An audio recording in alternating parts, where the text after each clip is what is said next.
평범한 게 쉽지가 않아.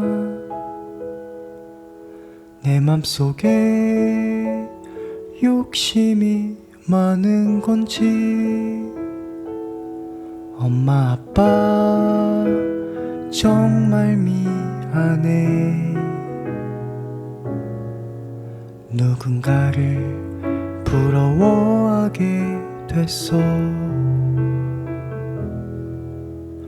주제에 맞게 형편에 맞게 사는 거라고 말하지만 말처럼 우선은 저희가 사는 게 너무나 힘들어서 만든 노래고요. 저희들을 좀 위로하고 싶은데 평범하게 살아가는 것이 좀 포기를 하는 과정이라고 생각을 하거든요.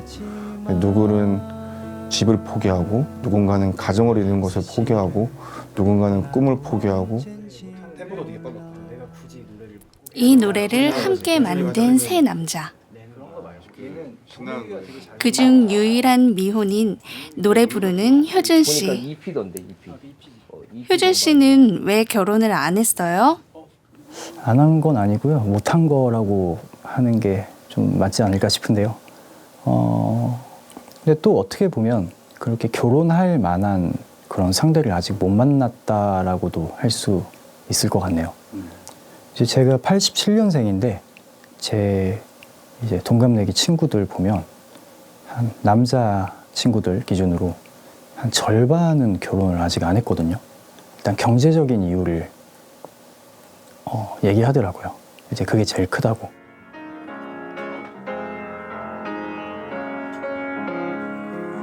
그리고 여기 화려한 피아노 솜씨를 자랑하는 성진 씨는 올해로 결혼 4년 차래요. 이런 질문 조심스럽습니다만 혹시 출산 계획이 있으신가요? 아하, 네, 물론 출산 계획은 있습니다. 근데 각자 그 기준점을 도달하다 보면 요거까지만 더 하자 하면서 또 기준점이 올라가고 그 기준점이 되면 또 올라가고 하면서 언젠가는 계획을 하지 않을까. 네, 시기를 보고 생각 중입니다.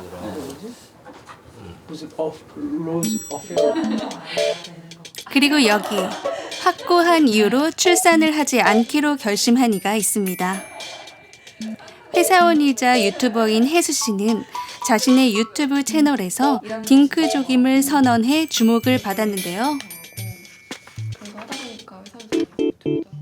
아이를 낳을 계획이 없는 딩크족이다 라고 밝힌 바가 있는데요. 댓글에 딩크족이라는 게 너무 충격적이다. 왜 딩크족을 결정하게 됐는지 궁금하다 라는 반응이 많았었고 결혼하기 전에 직장 생활을 좀 오랫동안 하면서 여성이 임신과 출산을 하면서 회사 생활에 꿈을 펼치는데 지장이 있다는 것을 알게 됐고요.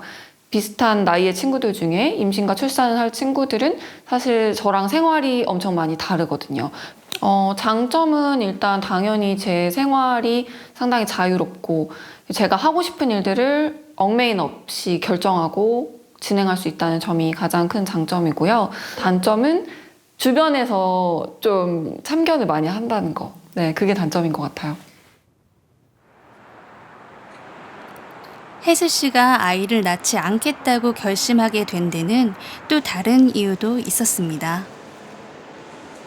계속 경쟁을 하는 시스템에 상당히 좀 질렸던 것 같고요. 그런 부분에서 내가 별로 행복하지 않게 성장했기 때문에 굳이 태어나게 해서 이렇게 좀 경쟁 사회에 뛰어들게 하는 게 맞는 건가라는 의구심이 좀 들었던 것 같아요.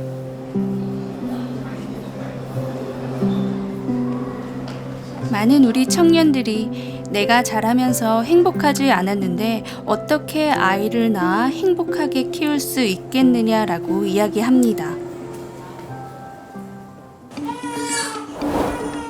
올해 우리나라의 3분기 합계 출산율은 0.7명, 4분기에는 0.6명대로 떨어질 수 있습니다. 그럴 만도 합니다. KBS 시사기획청이 올해 9월 전국 19세 이상 69세 이하 국민 1000명을 대상으로 설문조사를 했는데요.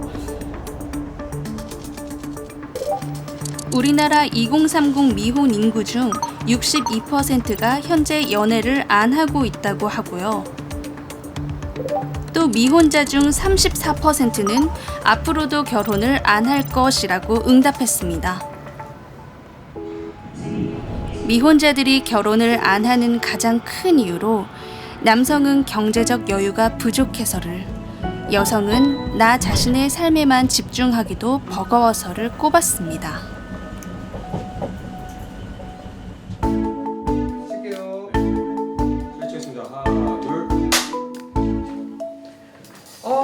앞서 만나본 네 사람이 한 자리에 모였습니다. 결혼도 하지 않고 아이도 낳지 않는 대한민국 2030 남녀들에게 오늘 결혼과 출산에 대한 솔직한 속내를 들어볼 예정입니다.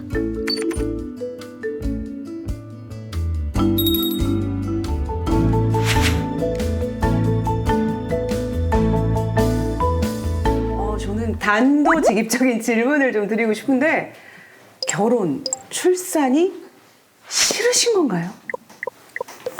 아니요. 싫은 건 아닌데, 네. 싫은 건 아닌데. 어쩌다 보니까. 네. 약간 나중 일로 미뤄두자, 약간 이런 느낌인 것 같아요. 계속 미루다 보면은 이렇게. 효준 씨 왜 결혼이 이렇게 늦어지고 있을까요? 일단 저는 싫다고 한 적은 없고요. 네. 그런 적은 없고. 다행입니다. 네.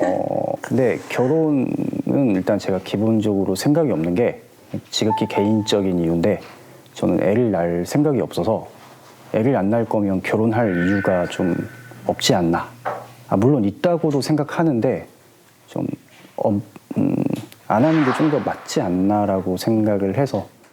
과거에는 뭔가 전 비혼이에요라고 하게 되면은 좀 뭔가 흔한 일은 솔직히 아니었거든요. 몇 년 전 같은 경우에는. 근데 요즘에는 생각보다 흔해진 게, 제 친구 같은 경우에는 돈이 어떻게 보면 가정 꾸리게 되면은 아이한테도 들어가고, 그리고 배우자 같은 경우도 같이 서로 돈을 쓰게 될 텐데, 자기는 자기한테만 온전히 쓰고 싶다고 한 친구도 있었어요. 재밌는 게 너무 많아서 일단 충분히 즐길 수 있을 만큼 후회 없이 즐기고 갖자. 하고 싶은 이제 목표들이 있으니까 목표 얼마큼 이루고 나서 그 다음부터는 이제 뭐 생각할 수 있지 않을까. 네. 그거 너무 늦어지지 않을까요?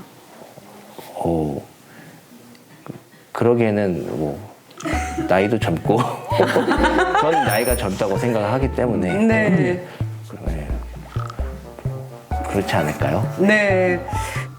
네, 저는 처음부터 아이를 낳고 싶지 않았고, 그 부분에 대해서 합의를 하고 결혼을 했고요. 왜 그러신가요? 아기를 낳기 싫은 이유요? 네네. 그러면 아이를 낳으신 분은 왜 낳으셨는지도 저는 궁금해요.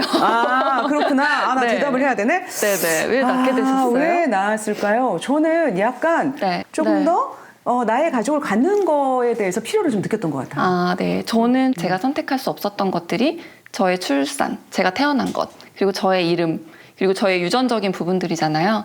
근데 이 부분에 대해서는 제가 원하지 않았는데도 출생이 됐고 원하지 않은 이름이 붙은 거기 때문에, 내가 만약에 아이를 낳는다면 그 아이는 과연 그것에 대해서 선택권이 박탈당한 건데 그게 맞는 건가? 라는 것에서 시작이 됐어요. 되게 감탄을 하시네요. 왜 감탄을 하셨어요? 한 번도 상상을 해본 적이 없던 것을 이제 생각을 하셔서.